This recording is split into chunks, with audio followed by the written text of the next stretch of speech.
जय जय जय श्री राम।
पाटा को लेकर इस कोने में बैठती हैं, प्रभु ये अच्छा स्थान है, आप यहाँ विराजिए। फिर कहती है नहीं नहीं ये स्वच्छ नहीं है, दूसरे कोने में पाटा बिठाती हैं, आप यहाँ विराज। अरे नहीं नहीं लाला ये भी स्थान उचित नहीं है, तुम इस तरफ बैठो। श्री सुखदेव जी महाराज वर्णन करते हैं, राजन आज संपूर्ण आंगन में चक्कर लगवाती है विदुरानी जी, और जब पाटा बिछाया भी तो उल्टा बिछा दिया। भगवान ने भी नहीं देखा कि ये उल्टा है कि सीधा है, क्योंकि भगवान प्रेम में विहल हो जाते हैं। आज उल्टे पाटे पर भगवान बैठ गए। अरे लाला, मैं अपने बाग से तुम्हारे लिए सुंदर से कदली के फल लेकर आती हूँ। अरे लाला, ये फल बड़े मीठे हैं, इनको मैंने अपने हाथों से जल दिया, अपने हाथों से बड़ा किया है। आज भगवान के सामने केले के फल रखे और भाव देखिए विदुरानी जी, केले के छील करके जो फल होता है वो तो फेंकती चली जाती और छिलके भगवान को खिलाती जाती। ना विदुरानी ने ये भाव देखा कि छिलका है या फल है, और ना ही भगवान ने देखा कि ये छिलका है या फल है। जब खिलाने वाले का भाव होना तो खाने वाले का भी वही भाव होना चाहिए। आखिर चाहे सामने नमक और रोटी ही क्यों न रखे। उधर से विदुर जी महाराज आए, दौड़ते भागते आए। जैसे ही आंगन में देखा कि फल तो एक तरफ पड़े हैं, भगवान छिलके पान कर रहे हैं। विदुरानी से कहा, अरे बाबरी, ये क्या करती है? वो माखन मिश्री खाने वाला, तू आगो छिलका खिलावे। जैसे ही जो बाजार से मेवा मिश्री लेकर आए थे ना, हार सुंदर सा सजाया, भगवान से कहा प्रसाद पाओ। भगवान ने प्रसाद पाया। आज विदुर जी से भगवान कहते हैं, काका, जो स्वाद उन छिलकों में था वो स्वाद अब इस मेवा, इस मिश्री, इस खुआ, इन पेड़ों में नहीं है। भगवान विदुर जी के यहाँ गए।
ध्रुव जी महाराज से ठाकुर जी कहते हैं, कुछ मांग लो। देखो, भगवान भी किसे दर्शन देते हैं? जिसके भीतर कोई लालसा ना हो, जिसके भीतर कोई लालच ना हो। क्योंकि वो लालच को त्याग करके भगवान का भजन करते हैं। और एक हम हैं जो लालच का साथ ही भगवान का भजन करते हैं। पहले मन में सोच लेते हैं भजन कब करेंगे, जब भगवान हमारी इच्छा पूर्ति कर देते। तो हम भगवान से पहले मांगते हैं। और विचार करना सब जानते हैं, सबने सुना है कि पहले कर्म करना पड़ता है तब फल मिलता है। लेकिन हम पहले फल की इच्छा करते हैं, कर्म बाद में करने का। कुछ मांग लो। ध्रुव जी ने कहा कुछ भी नहीं चाहिए। भगवान ने कहा, लेकिन तुम तो कुछ मांगने के लिए प्रार्थना की है ना, कुछ मांगने के लिए तपस्या की है। ध्रुव जी महाराज ने कहा, प्रभु को दर्शन हो गए और क्या चाहिए। भगवान ने एक छत्र राज का आशीर्वाद दिया। आज ध्रुव जी महाराज जैसे ही अपने नगर में आए, सुंदर सा स्वागत हुआ। उत्तानपाद राजा ने ध्रुव जी महाराज को राज सिंहासन पर बिठाया। महाराज, जिस पर परमात्मा कृपा कर दे उस पर हम और आपकी कृपा की तो कोई जरूरत ही नहीं होती। जहाँ पर कृपा करें सबको, भगवान की जिस पर कृपा हो जाए महाराज, अति हरि कृपा चाहे पर होई। जिस पर परमात्मा की कृपा हो, हम और आपकी साधारण कृपा तो अपने आप स्वतः मिल जाती है।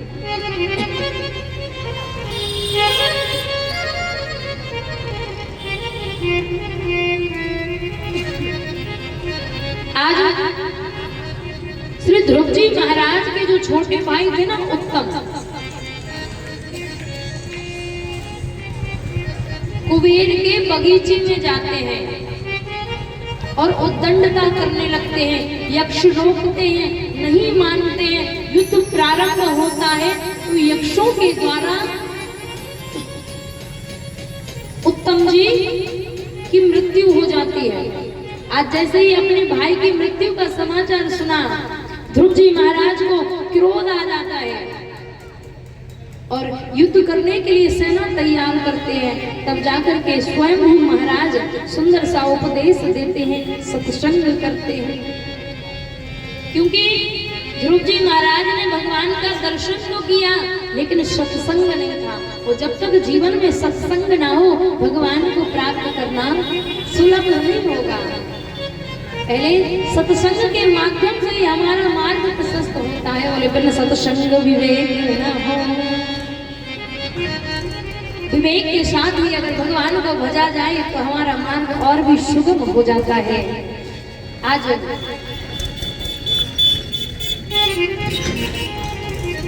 ध्रुव जी महाराज को मृत्यु देवी लेने के लिए आते हैं, क्योंकि आया है सो जाएगा राजा। ध्रुव जी महाराज को मृत्यु देवी लेने आती है। ध्रुव जी महाराज कहते हैं थोड़ा झुक जाओ। जैसे ही झुकती है पैर रखा सा शरीर ध्रुव जी महाराज भगवान के धाम को जाते हैं। बोले वृंदावन में हरिलाल।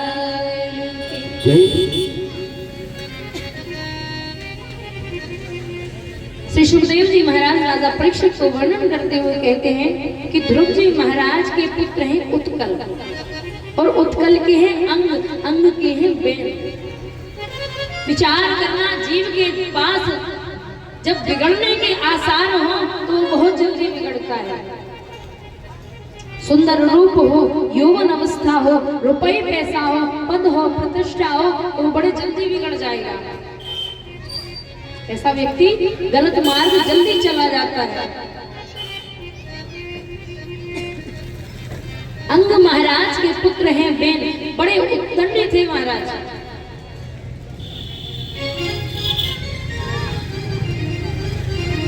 उद्दंडता करते थे, कभी किसी को दंड दिया, कभी किसी को परेशान किया, ऐसा उनका वातावरण था।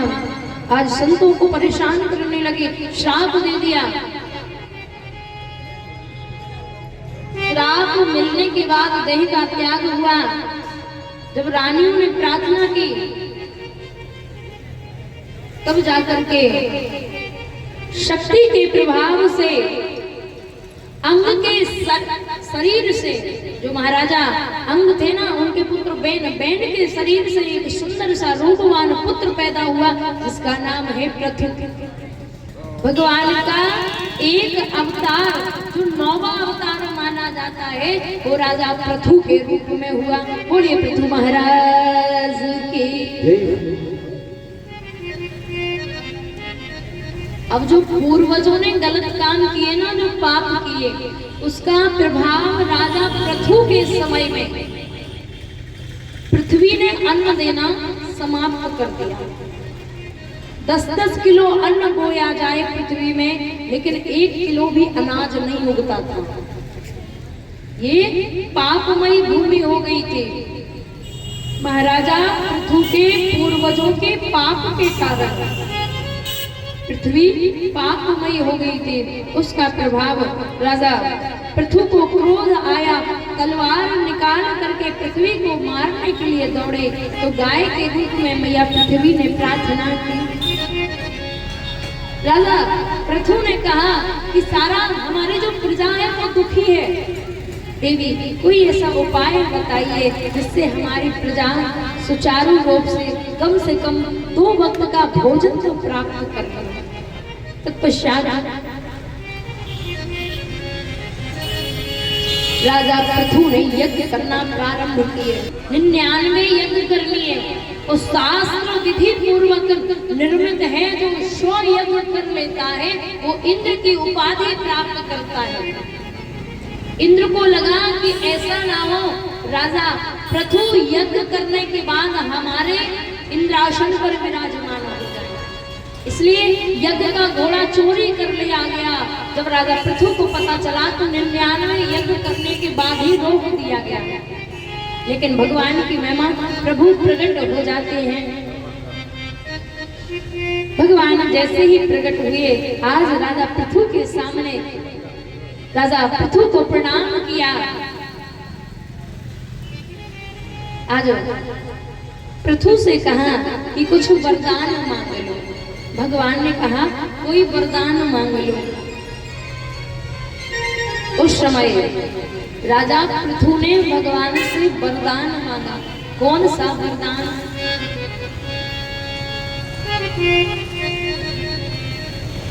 कि पुनः प्रणवौ पृथुराज समाना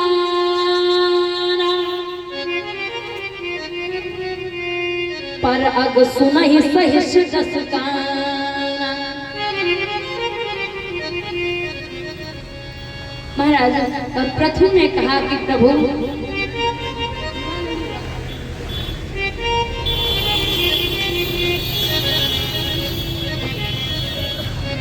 कि पुनः प्रणवौ पृथु राज समाना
महाराज पृथु ने कहा प्रभु ये दो कानों में जितनी शक्ति होती है ना, सुनने की शक्ति, वो शक्ति थोड़ी बढ़ा दो।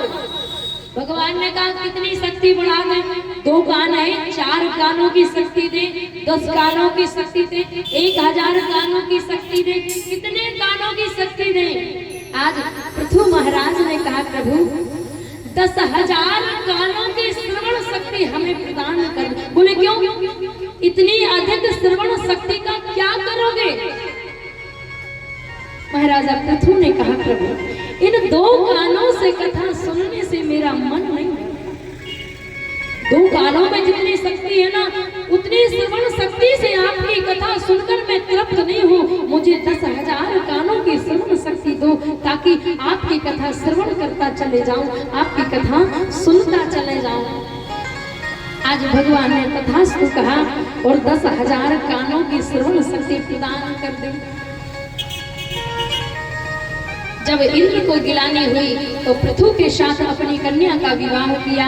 आज महात्मा पृथु के पुत्र अंतर्ध्यान के प्राचीन बहर के हव्र ध्यान, आज उन्हीं हव्र ध्यान के यहाँ अंतर्ध्यान हुए और अंतर्ध्यान के इधर उत्पन्न हुए पुरंद्वार, जिन्हें हम और आप पुनर्द्वारे कहते हैं। अनेक वर्णन श्री सुखदेव जी महाराज कहते हैं नवद्वारे पुरद्वारे। इन्होंने अनेक यज्ञ किए, लेकिन यज्ञ में बलि प्रदान की घोड़े की और बकरे के। यज्ञ तो किया, लेकिन यज्ञ में बलि किसकी दी? घोड़े की और बकरे की। अनेक यज्ञ किए। हम और आप कहते हैं ना कि हम भगवान की पूजा तो करते हैं, लेकिन भगवान प्रसन्न नहीं होता। भगवान इसलिए प्रसन्न नहीं होता कि हमारे पूजन की विधि में कोई ना कोई अंतर होता है।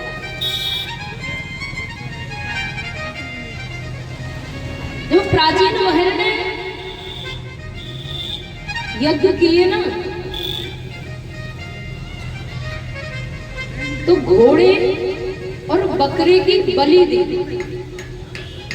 अब पूजन में अंतर हो गया, भगवान कैसे प्रसन्न होगा।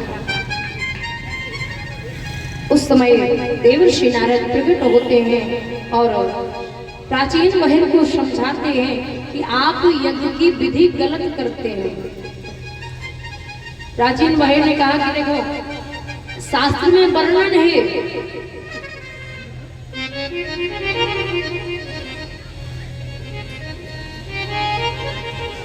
कि पशुओं का आलभेद करना चाहिए। लिखा था कि पशुओं का आलभेद यज्ञ में करना चाहिए, उसी अनुसार मैंने पशुओं का आलभेद किया तो मुझे दोष कैसे लगेगा। देवर्षि नारद कहते हैं आलभेद का अर्थात वर्णन आता है कि छूना, आलभेद अर्थात छूना, यज्ञ में डालना नहीं, मारना नहीं। कहा वेद में जैसा लिखा है हम वैसा ही करते हैं। आज देवर्षि नारद कहते हैं कि बकरा कहते हैं ममता को, बकरा कहते हैं ममता को, और अश्व कहते हैं अभिमान को, घोड़ा कहते हैं अभिमान को। जब हम यज्ञ में अभिमान रूपी अश्व को स्पर्श करके उसको आहुति देकर के स्वाहा बोलते हैं, अर्थात हम आज से अपने जीवन में ममता और अभिमान का त्याग करके स्वाहा शब्द करते हैं, तब जाकर के हमें भगवान का आशीर्वाद प्राप्त होता है। लेकिन प्राचीन वर्ग ने मन रूपी अभिमान को त्याग ना समझ करके प्रत्यक्ष में अश्व की बलि दी। आज देवर्षि नारद ने आकाश में प्राचीन बहन को जितने भी बकरे, जितने भी घोड़े को मारा है ना, उन सभी के दर्शन कराए। नाम था भरत। हजारों वर्षों तक जिसने तपस्या की, एक दिन जल में तपस्या कर रहे थे भरत जी महाराज, देखा कि छोटा सा हिरण का बच्चा और जल में बहता बहता आ रहा था। संत का स्वभाव महाराज, जैसे ही उस हिरण के बच्चे को देखा भाव आया कि इसको बचाना चाहिए, क्योंकि संतों का हृदय कोमल होता है, संत हृदय में नीत समाना। जैसे ही देखा कि इसको बचाना चाहिए, आज उस हिरण के बच्चे को लेकर के अपनी कुटिया में आए। भरत जी ने उस हिरण के बच्चे का पालन पोषण किया। श्री सुखदेव जी महाराज कहते हैं राजा परीक्षित, भरत जी ने किया जो अच्छा किया, उसकी सेवा की, उस जीव को बचाया, उसकी प्राण रक्षा की। लेकिन संत का नियम है कि ममता लगाव नहीं करना। मोह जो होता है ना, आज वह मोह वो आसक्ति भरत जी महाराज को उस हिरण के बच्चे से होती, जो दिन में 100-100, 200, 1000 मालाएं करते थे ना, वो माला छूट गई और उस हिरण के बच्चे में अनुराग आ गया। उसको भोजन कराते, उसको पानी पिलाते, उसकी सेवा करते दिन रात। और सेवा का भाव महाराज, जब भरत जी को दूसरा जन्म मिला तो हिरण की योनि में मिला। लेकिन भरत जी कुछ भूले नहीं, कुछ भी नहीं भूले। संकर्षण हुआ, जंगल में आग लगी, सारे जीव जंतु भागने लगे, लेकिन हिरण के रूप में भरत जी नहीं भागे। उन्होंने कहा कि अब इस देह को त्यागना चाहिए। देह का त्याग कर दिया आज भरत जी ने।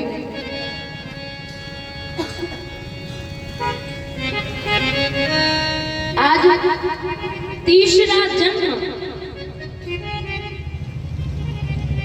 उन्हीं भरत जी महाराज का अंगिरस नाम के ब्राह्मण के घर हुआ।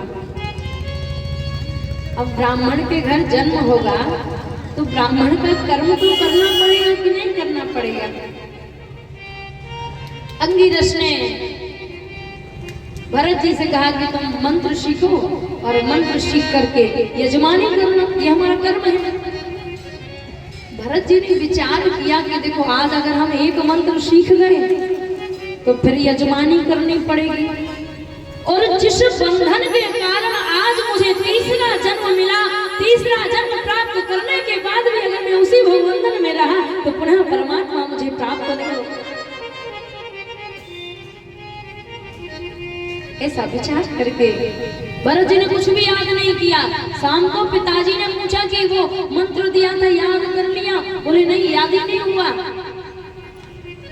अंगिरस ने कहा कैसा जड़ है, पूरे दिन में एक मंत्र याद नहीं कर पाया। जड़ कहने से आज उस पुत्र का नाम जड़ भरत हो गया।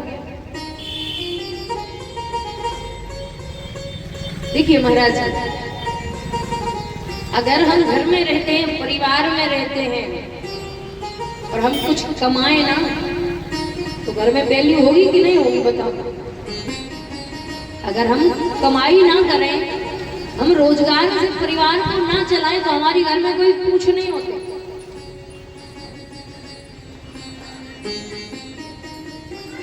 ये कुछ करता है नहीं, एक काम करो इसको घर से निकाल लो।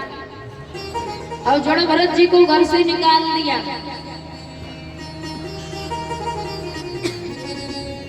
विचार करना, जो वैसे ही परमात्मा के मार्ग को जाने वाला हो उसे घर से, उसे परिवार से क्या मोह।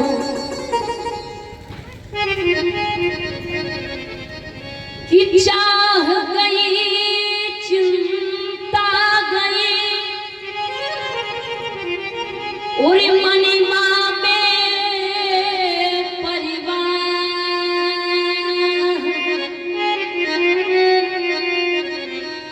जिसको कुछ ना चाहिए सुबह ही है शहंशाह। जो फकीर होते हैं ना महाराज, उनको ना तो 2 रुपए का लालच होता है और ना ही 10 लाख का मोह होता है, क्योंकि जीवन में एक बार त्याग हो गया अर्थात तो हो गया। आज जड़ भरत जी मार्ग में जा रहे थे, उसी मार्ग से राहुगढ़ नाम के राजा की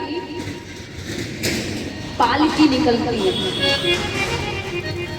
4 कहारे लगे थे पालकी में, एक कहारा अस्वस्थ हो गया तो राजा राहुगढ़ ने कहा मार्ग में जो भी मिले उसको ही कहारा बना लेना।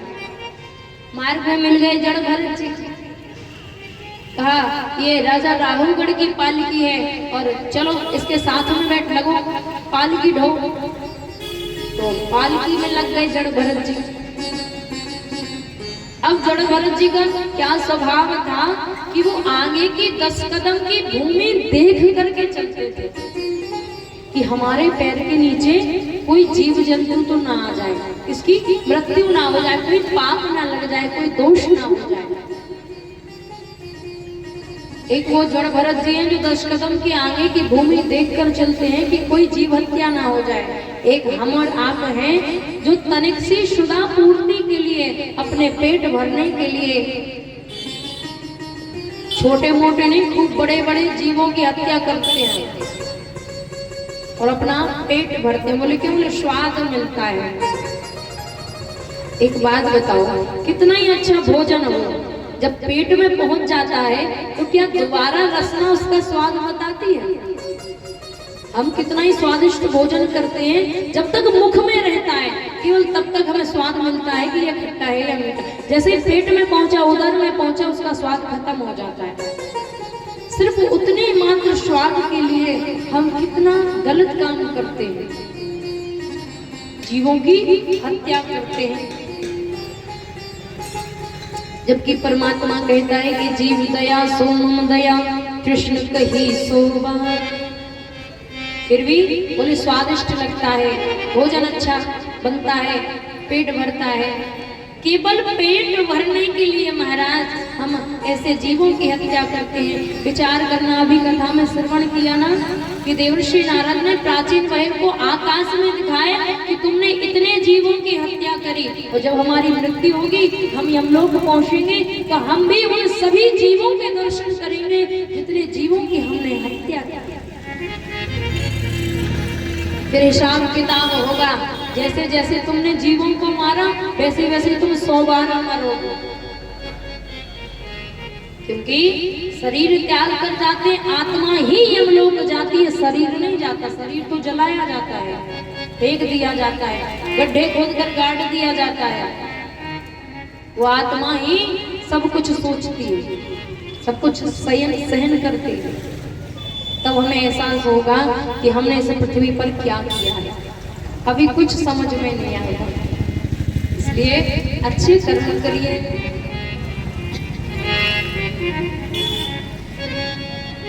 भरत जी जैसे ही 10 कदम की भूमि देख करके चलते, जैसे ही पांव के नीचे कोई जीव जंतु दिखाई पड़ता उछल जाते, एकदम से उछल जाते।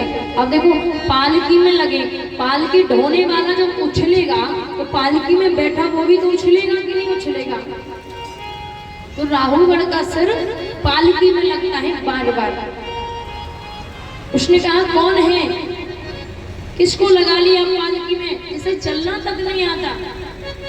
क्रोध किया। आज सुंदर सा राहुगढ़ का और जड़ भरत जी का सत्संग चलता है। आज जड़ भरत जी राहुगढ़ को सुंदर उपदेश देते हैं। राहुगढ़ उसी समय राज्य का त्याग करके भगवान के भजन को चला जाता। बोलिए वृंदावन बिहारी लाल की। तो संसार में केवल मात्र एक बार भी भगवान का नाम अपनी जिह्वा से निकाल देता है, परमात्मा उसको भी निज धाम देते हैं। श्री परीक्षित जी ने पूछा, प्रभु सिर्फ एक बार भगवान का नाम लेने की विधा के बारे में श्री सुखदेव जी महाराज राजा परीक्षित को वर्णन करते हुए कहते हैं, एक पंडित जी थे जिनका नाम है अजामिल। सब जानते हैं अजामिल की कथा को कि नहीं जानते? जानते हैं ना। केवल नाम का प्रभाव महाराज, भगवान के पार्षद सामने खड़े हैं, इधर यमराज के पार्षद सामने खड़े हैं।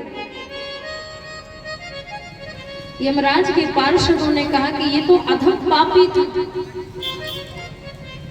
इसने तो कभी भगवान का नाम भी नहीं लिया, ये तो केवल अपने पुत्र का नाम लेता था। केवल पुत्र के नाम लेने से इसकी मुक्ति कैसे?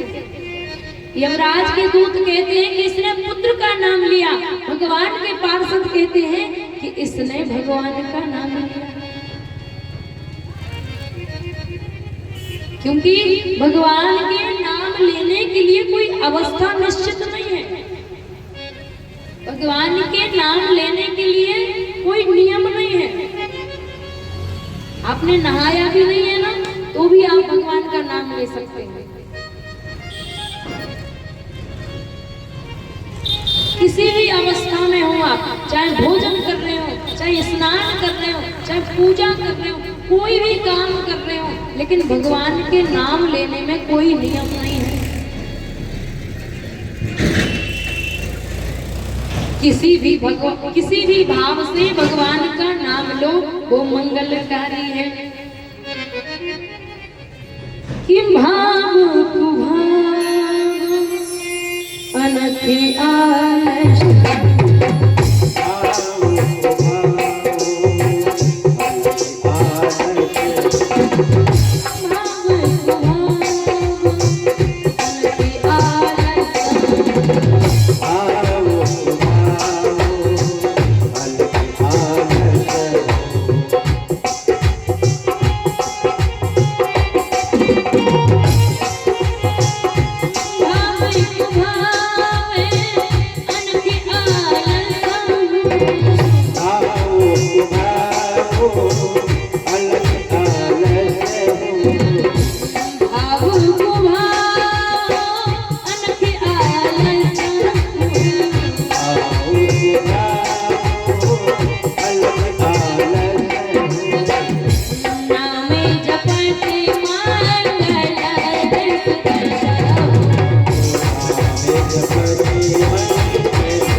वर्णन।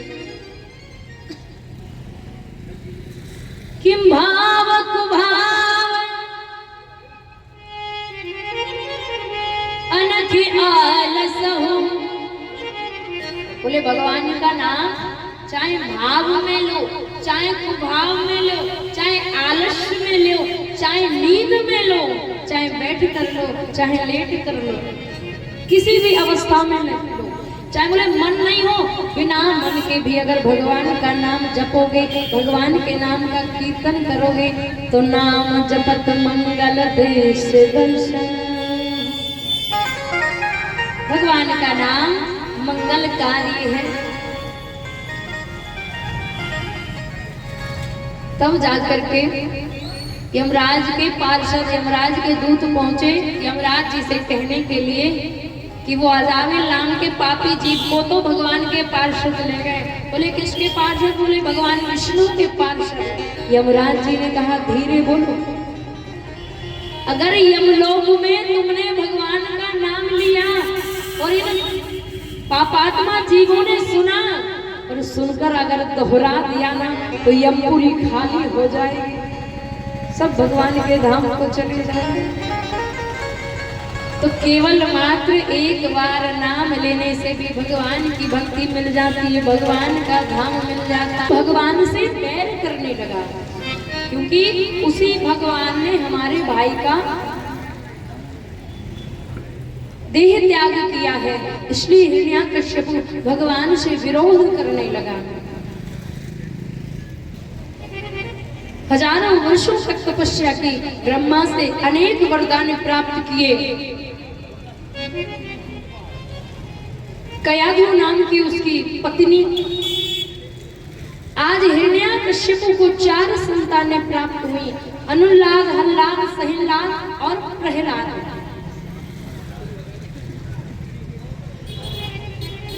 आज तपस्या करने के बाद जैसे ही हिरण्यकश्यपु अपने महल वापस लौटा, तो अपने पुत्र को देख करके हृदय से लगा लिया।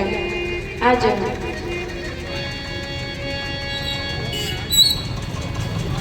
प्रहलाद जी को अपने ही हिरण्यकश्यपु विश्वविद्यालय में भेजा गया, जहां गुरु शंड अमर्क के देख रेख में प्रहलाद जी विद्या अध्ययन करते हैं। अब हिरण्यकश्यप कौन है? राक्षस। तो राक्षस के यहाँ तो राक्षसी विद्या होती है। अब राक्षसी विद्या सिखाई जा रही है। तत्पश्चात हिरण्यकश्यप के पास ले जाया गया प्रहलाद जी को। कहा तुमने विद्यालय में विद्या अध्ययन की, सुनाओ हमें क्या सीखा है तुमने। प्रहलाद जी कहते हैं पिताश्री, संसार में सब असत्य है, केवल सत्य है तो केवल परमात्मा है। सत्य का जो स्वरूप है वह केवल भगवान है। जहां भगवान का नाम सुना, क्रोधित हो गया हिरण्यकश्यपु और शंड अमर्क को प्रताड़ित करने लगा। ये क्या सिखाया है तुमने हमारे पुत्र को? ये भगवान की बड़ाई करता है, भगवान की व्याख्या करता है, ये सिखाते हो तुम गुरुकुल में? शंड अमर्क ने हाथ जोड़े, बोले प्रभु सिखाते तो जो सब बालकों को है वही इनको सिखाते हैं, लेकिन पता नहीं ये बातें ये कहाँ से सीखते हैं।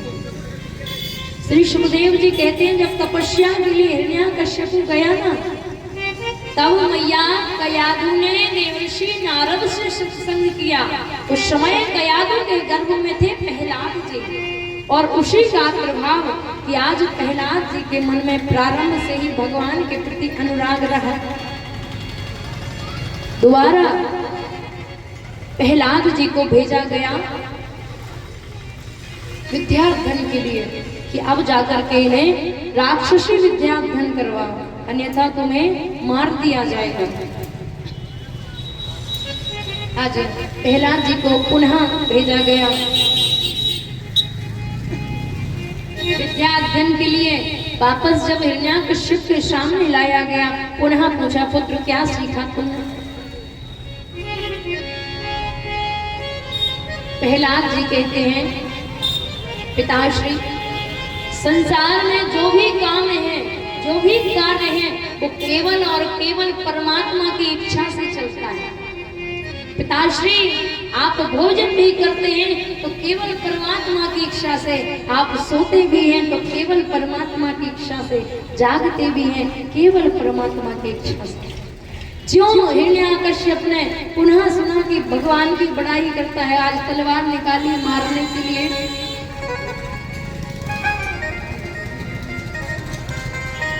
भैया कयाधु ने रोका, प्रभु क्षमा कर दीजिए, अबोध बालक है। आज पुनः जब गुरुकुल में पहुंचे,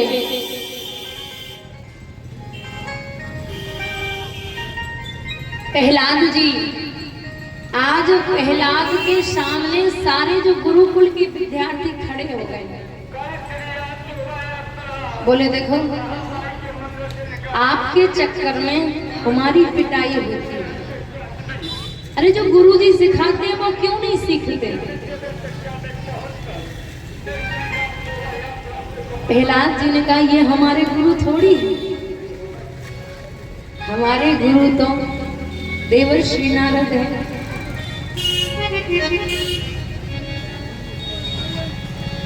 आज प्रहलाद जी ने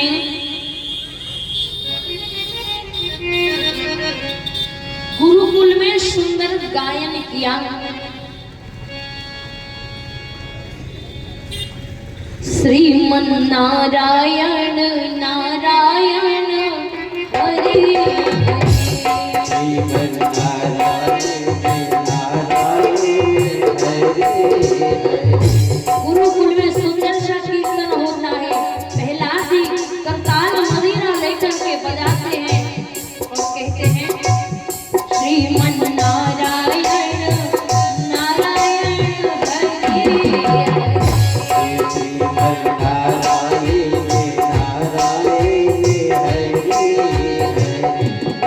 लक्ष्मी नारायण नारायण हरि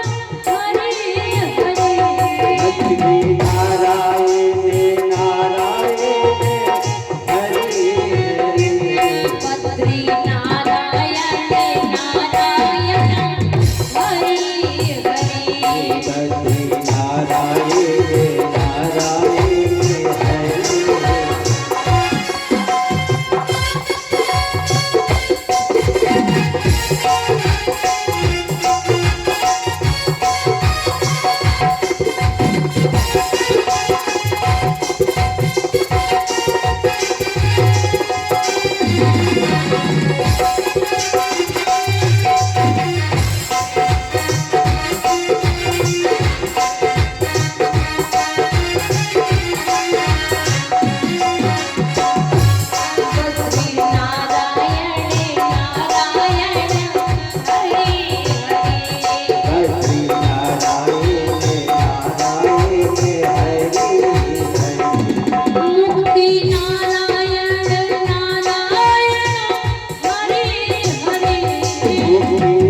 जय कीर्तन का प्रभाव जितने भी विद्यार्थी थे उन्होंने प्रहलाद जी को स्पर्श किया, छुआ उन्हें, और छूने का प्रभाव कि सारे विद्यार्थी भी भगवान का भजन करने लगे। और जैसे ही षण्मुख जी आए उन्होंने छुआ विद्यार्थियों को तो वो भी नाचने लगे। श्री सुखदेव जी महाराज कहते हैं राजन अगर हिरण्याकश्यप भी प्रहलाद जी को स्पर्श कर लेता तो वो भी बिना नाचे नहीं रहता, लेकिन हिरण्याकश्यप ने स्पर्श नहीं किया, अपनी मुष्टि का प्रहार पृथ्वी पर किया, भजन बंद हो गया। बोले जाको राखे साइया सो मार सके ना को। सबने कथा सुनी है ना महाराज, पहाड़ से फेंका गया, विष पिलाया गया, अग्नि में जलाने का प्रयास किया गया। आज जब हिरण्याकश्यप ने कहा कि बड़ा भगवान भगवान करता है, बता कहाँ है तेरा भगवान, प्रहलाद जी के मुख से निकला पिताश्री, भगवान तो अंतर्यामी है, ना के विलम में भगत राजन सामे बलम बलिना परेशान। कण कण में भगवान विराजमान है, प्रत्येक क्षेत्र में, प्रत्येक वर्ण में, प्रत्येक अवस्था में, प्रत्येक शरीर में। क्रोध में भरा हिरण्याकश्यप ने कहा बता तेरा भगवान कहाँ है। प्रहलाद जी के मुख से निकला इस खम्भ में भी भगवान। जैसे ही कहा कि इस खम्भ में भी भगवान है, हिरण्याकश्यप ने अपनी तलवार निकाली और खम्भ पर प्रहार करने ही वाला था, इतने में भगवान नरसिंह हो गए। बोले नरसिंह भगवान जय। हुंकार भरते महाराज।